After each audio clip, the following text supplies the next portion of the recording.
discussing with you how to deal with heartbreak. All through the year, we have been in the Understanding Wifehood series, and I just concluded that last week. If you have not had a chance to watch it yet, I seriously suggest that you do so. I have taught you what a healthy marriage should look like. However, many of us have experienced heartbreak, and this has affected deeply our positive outlook on marriage. God did not create marriage to be a place of heartache and pain.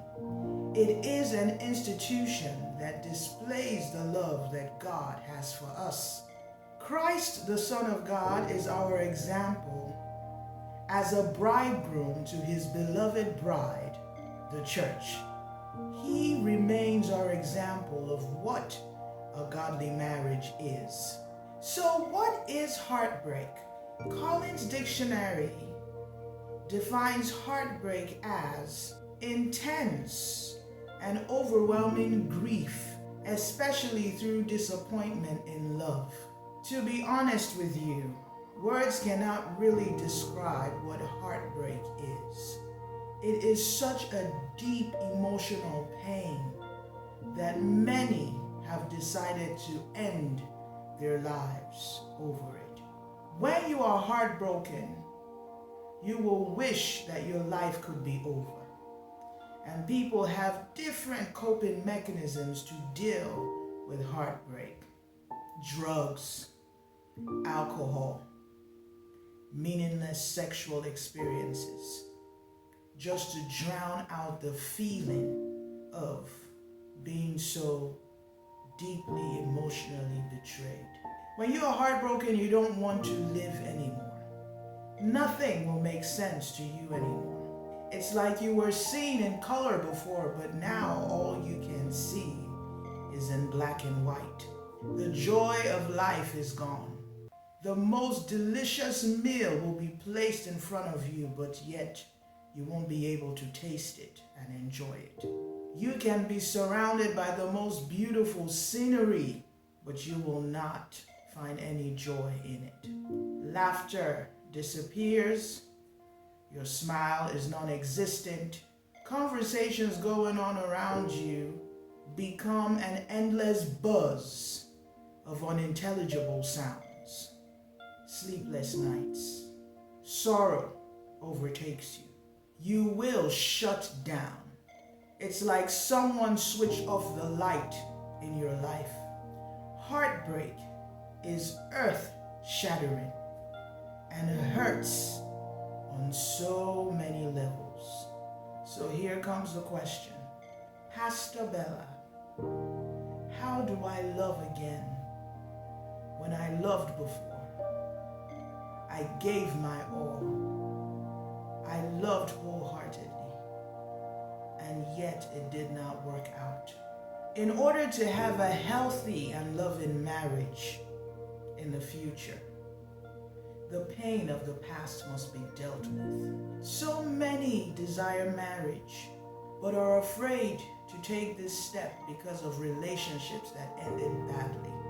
There is fear, there is anxiety, there is distrust, there is so much hopelessness. And when you do your best to move on, deciding to get married again and blessed with a wonderful spouse this time around, because you have not dealt with your heartbreak properly, you view your new spouse with the eyes of what you experienced from your previous toxic relationship. Your spouse now begins to pay for mistakes that he or she never did to you. This is why the first step to deal with heartbreak is, number one, acknowledge the pain and cry. Acknowledge the pain that you have been hurt beyond words. Someone you loved wholeheartedly and trusted totally trampled on your love and betrayed you. Don't deny it, face it, and cry over it. It is important to grieve. Let it out. Write it out in your journal. Speak it out. This is not the time to isolate yourself and withdraw from life. Express how you feel. You have a right to be angry. You have a right to be hurt. But don't let bitterness overwhelm you. Bitterness rots you from the inside out. Number 2, tell God all about it. Yes, it is time to turn to God. God understands you more than you understand yourself. He has seen it all, and He certainly knows it all. Fall into His loving embrace. A love that doesn't judge you or condemn you for your mistakes in life. Pray to God and ask for His help to heal you and help you so that unforgiveness and bitterness don't take over your soul. Read God's Word. Pray to God. Listen to godly music. This is a time that you need such encouragement. Keep your environment positive to chase the doom and gloom away. Music is so powerful. Biblical teachings are so powerful. Rest in God. Give your tears and your pain to God. He will strengthen you, and you will notice that each day gets better. Number 3, get up and live. The relationship failed, but you are not a failure. You are a person of worth so precious in God's eyes, fearfully and wonderfully made, crafted purposefully by God to fulfill a great purpose. Don't let anyone snuff your life out. Your life is not over until it's over. Humans have a deep capacity to survive immeasurable heartache. You are a survivor. Survivors do not accept defeat. So get up and live. Pick a brand new activity and do it. Yes, do something that you have never done before. There are great depths to you. It is time to discover you. Join a support group where you can share your pain with others. Take a painting class or a dance class. Work out all that negative energy by learning this new skill or activity. You will find healing when you decide to live and take it one day at a time. Now, a word of caution to you. Living does not mean spying on your ex and keeping up with what he or she is doing. You are delaying your healing. It is time to use those block buttons on social media for your emotional peace and sanity. Ain't nothing wrong using the block button. I'm telling you, you can't live anew if the past still has a hold on you. Your ex may have moved on into a new relationship or even married again. Getting into another relationship is not what will heal you. That's called a rebound relationship. You're getting into a relationship as a reaction because your ex has moved on or because you don't want to deal with your heartbreak. No, you have to deal with it. Don't suppress it with another relationship. Don't suppress it with alcohol, with drugs, with sex. A rebound relationship will cause you to do more damage to yourself and the new person in your life. You've been heartbroken. You're definitely going to break this person's heart. So heal so that you don't keep hurting others. It is time to focus on you. It is time to get to know yourself all over again. You are very lovely and interesting, by the way. You are a light created to shine, so shine. Number 4, celebrate yourself. When someone breaks your heart, you forget how wonderful a person you are. Don't let what he or she did to you define you. It is God that created you, so let God define you. Go through his word and search out scriptures that build your self-esteem. Look at all that you have achieved in life and what God has done through you. Then celebrate yourself. God has even more to do through you. God already celebrates you. Now get up and celebrate yourself. Take yourself out. Travel the world if you have the money to. Don't put your life on hold because of a broken heart. God will certainly heal you, but you must take steps to forge ahead in life. So how do you love again? The only love that works is a love rooted in Christ. That's the love that you can trust. If you have been hurt before, your life is not over. Take the time to study the character, faith, and values of the new person that walks into your life. Does he or she have a personal relationship with Christ? Does he or she demonstrate the love of Christ to you and to humanity? Take your time and don't be in a hurry.